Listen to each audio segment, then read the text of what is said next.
In this video, guys, we're going to look at how to avoid giving back all your gains in range-bound conditions. Stay tuned.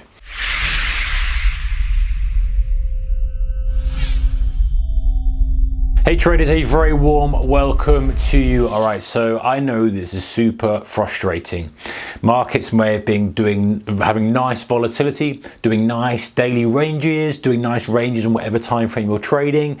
You're doing okay, you're kind of making progress, you're making good trades, you're making money every week, every month, whatever time frame you're trading on. It's working nicely. You're starting to think about increasing your size. You're starting to think about pushing the pedal down a bit. And then all of a sudden, market starts to go flat, range-bound conditions start coming, choppy conditions start coming, the opportunity goes from that to that. You find yourself losing more money because you're trying to do the same kind of thing, and it's super, super frustrating. So the question is, and actually it came from a viewer or subscriber, I'm going to give you a shout out here. Your name was Deep Saikia. Apologies if I butchered that name, Saikia.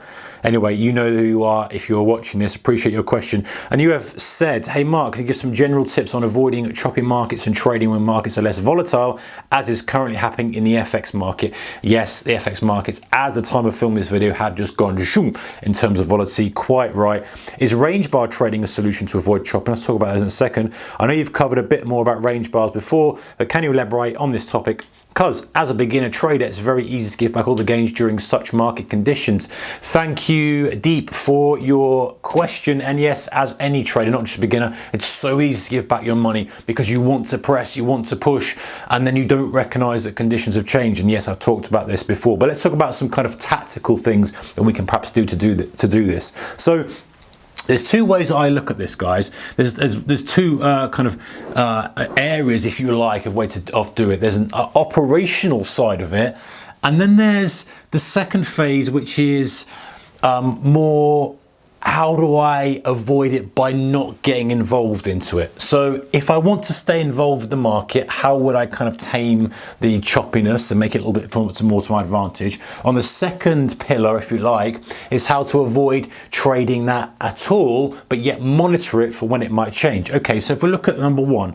this is going to be the kind of tactics that we can use on our charts, for example, that might help us stop getting involved with trading. So assume that you want to carry on trading this. Now, I'm a bit on the fence with this. No, I'm not on the fence at all. That's a lie. My view is you shouldn't be trading this at all. If you're making good money in volatile conditions and good conditions, you should just focus all your energy on that, in which case two applies to you, because we're looking at stuff to how to avoid this, not get involved in it at all, but then come back in when the conditions are right. But if you want to trade during these conditions, like everyone's different, then you need to kind of find a tool that's going to help you. So first thing, as Deep mentioned, is range bars.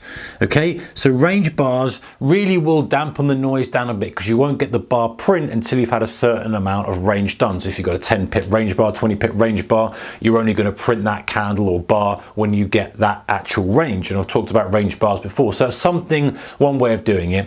And I'm going to talk broadly in a second, but let's just look at the other things. Another one is heikin-ashi. So heikin-ashi is a similar kind of thing, but the candle will print under different conditions. So it's based, rather than the traditional open, high, low, close of the candle, it's based on the previous candle, etc. Go and check out a video I've done on that before. But the point is, and also I'm going to add on here, guys, moving averages. The point is, what you're trying to do is you're trying to limit the time that you're trading. You're saying, hey, listen, these range-bound choppy conditions, and by the way, range-bound could be that, which is quite lucrative. Choppy's more like this, bouncing around, doing nothing. That's deadly for a trader. And I know I've been there, done that, given back extortionate amounts of money by getting involved in these conditions when really I shouldn't have. So if you're going to get involved in it, you can filter it. So range bars, heikin-ashi, moving averages, something that basically says to you, here's the one opportunity you can take. So it filters out all of the noise and it only presents to you the right opportunities. So that could be, and this could be any indicator actually, you know, let's put an RSI just to give it even, make it even. The point is you're being very, very strict. Whereas before, when the opportunity was there and it's plentiful, you could be more freer. You didn't really need that kind of, oh, I need to kind of filter out the trades. It was no. There was plenty of opportunity. You could take a trade, lose, win, lose, and it was fine. There was lots of opportunity. opportunity, but when it gets shrunk, you end up taking trades that aren't there. So you need a tool like this that will only show you opportunities that are true opportunities, because my guess deep is that you've traded and you've gone trade, lost loads of money. There might have been one trade there that would have been okay, but you've lost all the money on the NAF trades and the choppy trades. That one you might not even be able to take it because you've been stopped out on the day if you're day trading, or you've gone, okay, well, I've taken it and hasn't undone all the gains anyway, hasn't undone all the losses that I've made, so it's pointless. So you're trying to isolate that one trade. So it's being very specific. So a range bar, again, you could have some sort of setup or strategy based around a range bar, based around the heikin-ashi, waiting perhaps for the trend to change, waiting for have the solid green for a long period of time, using a moving average. So saying, okay, the distance between two moving averages, perhaps when we get some more extension, I might try and look for that. I'll be a little bit more fussy about when I trade mean reversion rather than just every little blip up. Wait till I think it's super stretched and then trade my mean reversion.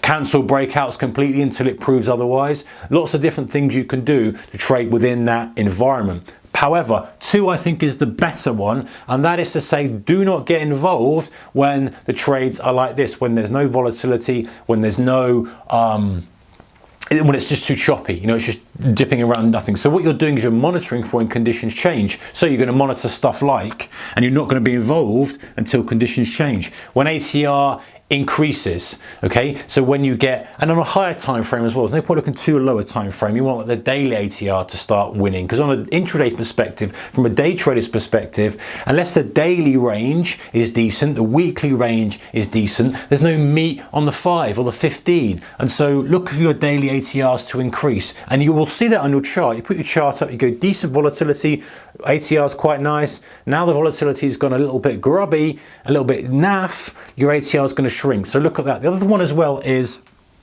your candles.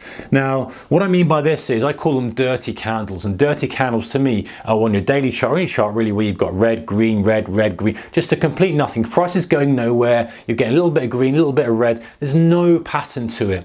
Whereas in good market conditions, you tend to have like a solid green move, solid red move, solid green, solid red, a little bit of red, green, then solid. So you get much more significant moves before pauses and reversals than you do in choppy conditions when they're just dirty candles. Now, I don't have an indicator for you. Perhaps one of you guys can come up with one that mentions that. Maybe something like an ADX off the top of my head that might do the job. But for me, it's eyeball. Look at the chart and go, look at that compared to that. Okay, well, what I need to do now is make sure that those candles are starting to do something significant. But an easier, simpler way of doing it is to just put levels on, okay? Just put alerts on your levels. This is exactly what I do. I put my charts up and I say, listen, I don't want to get involved in this. I like this market, I like this, but it's just not really conducive, and I know that I've not a big enough edge here to warrant risking capital. So I put a level on, I'll set an alert on that level, I'll put a level to the downside, I'll set an alert. I know that I'm going to be alerted if price then goes out of those levels. Now, does it mean that that's necessarily going to be a good trading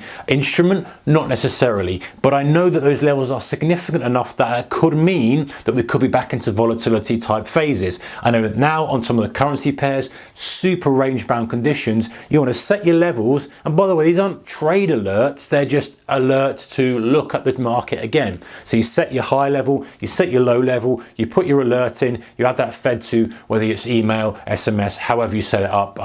Different chart platforms, etc., do different things. So you know that you're never going to miss something, and you're not going to be stuck involved in choppy conditions. You're only going to get involved in that trade on that market when that level's hit, and then you can go and look at it and say, well, actually, yeah, it looks better now. Okay, now I can get back in and start planning out my trade ideas. Or you know what, it still looks grubby, we're still kind of chopped up to it, let me refresh my levels again. So that's a very simple and easy way of doing it. But if you must trade it, then perhaps using some kind of tool that dampens down or reduces some of the chop, like the range bars or your heikin-ashi, or using a combination of kind of moving averages or RSI to only get involved under very extreme circumstances. Obviously, if you're range bound, you don't want to be trading breakouts, you want to be trading that mean reversion type strategy. So when you've really got a stretch market, when it's really kind of at its peak, so to speak, for a mean reversion trade back to some kind of mean. But would prefer to do that personally but try that if it's something that you really must get involved in. Anyway, hope that's helped.